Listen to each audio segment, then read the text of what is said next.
Okay, we're going to learn how to do Unit 1, Day 4, which is solving quadratics by factoring. So I'm going to review the AC method for factoring. You're welcome to use guess and check, but this strategy works for AC method all the time when your leading coefficient is not 1. And then the zero product property for solving. So to review or to teach you the AC method, basically when you're given a trinomial in the form ax squared plus bx plus c, and your leading coefficient for a is not equal to 1, those are always the hardest type for students to factor. So this strategy will help take the guess and check out of it.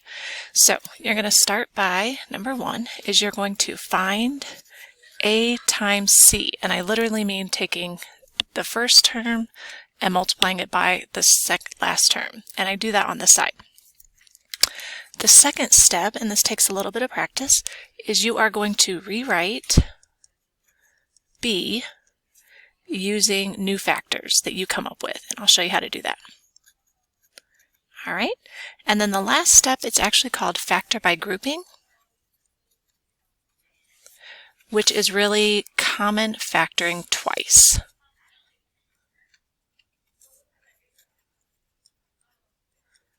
All right. Okay, and then once we get the factoring, since all of these are equal to 0, we need to actually solve for the roots. So the zero product property says if we have two factors that are being multiplied and the equation is equal to 0, we can set each of those factors equal to 0 and solve. Okay? All right, so let's look at our first example. So this one, I've got a leading coefficient, so I'm going to do 2x squared times 15, that's a, and c, over on the side here. So we're going to get 30x squared. And then I want to come up with the factors of AC that will add or subtract in your head to get 11. So we're going to break it down. So let's see, 6 times 5.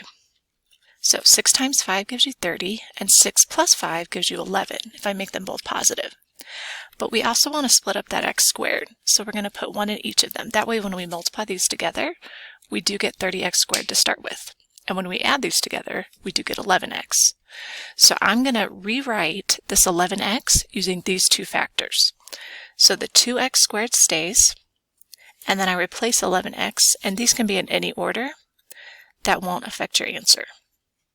And then the 15 stays. So we're not changing the actual problem, we're just changing how it looks. We're rewriting it. So the last step is factor by grouping. So we take two terms at a time and we take out what they have in common. So 2x squared and 6x can both be divided by 2 and an x. So if I do that, we would be left with x and a positive 3. And then I look at the next two terms. They can both be divided by a 5, a positive 5, so I put plus. So if we divide by 5, you get x plus 3. And what you should notice is your parentheses match. That's how you know you did it correctly. So then these are actually two big terms, and we take out what they have in common, which is always going to be that parenthesis. So if I take out that parenthesis, we're left with 2x plus 5, and that goes together. And so that would be our factoring. So then because these are being multiplied, we can use the zero product property and we set each of these equal to 0 to solve. So you get x plus 3 equals 0 and 2x plus 5 equals 0. Subtract 3, subtract 5, divide by 2. And you can write your answer as a decimal or a fraction. They're both acceptable. That's it. All right, let's try it again. All right, so I have a number in front, so I've got a times c.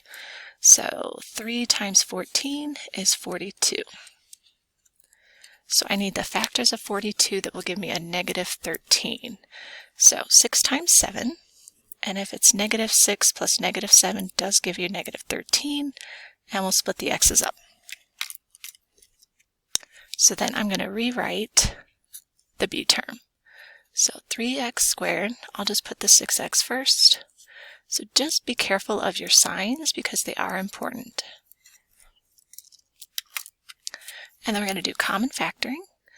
Both terms divide by 3x, so I'd be left with x minus 2. And then we can kind of help ourselves. If we know we want x, that means I need to divide out a -7. So if we do that, I'm left with x minus 2. And our parentheses will match. I didn't force it. It's true. So the x minus 2 factors out, and 3x minus 7 is left. So I kind of say the insides go together and the outsides go together as a factor. Then our last step is to take our factors and set them equal to 0. So add 2, add 7, divide by 3. All right, if you're good to go, you're welcome to start your homework. Otherwise, I'll do a couple more with different signs. These are the same sign. So let's try this. So I've got A times C. And the factors of -45 that will give us a +12. So this might be a little harder. I know 15 times 3 gives us 45. And if I want 12, that will give us +12, and they multiply together to give us -45. So 9x squared plus 15x minus 3x, and keep the -5. So let's do common factoring. Both terms divide by a 3 and an x. So we're left with 3x plus 5. And these don't have anything in common, but they do have a negative sign, and I know I want that to be +3. So we're going to factor out a -1. So 3x and -5 divided by -1 is a +5. So always check yourself, because that'll help with your signs. So our parentheses factor out, and we're left with 3x minus 1.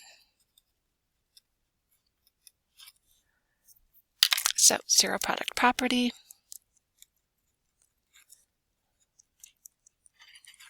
So I'll subtract 5 and divide by 3. Add 1, divide by 3. And there you go. I think after 3 examples, you've got the idea. So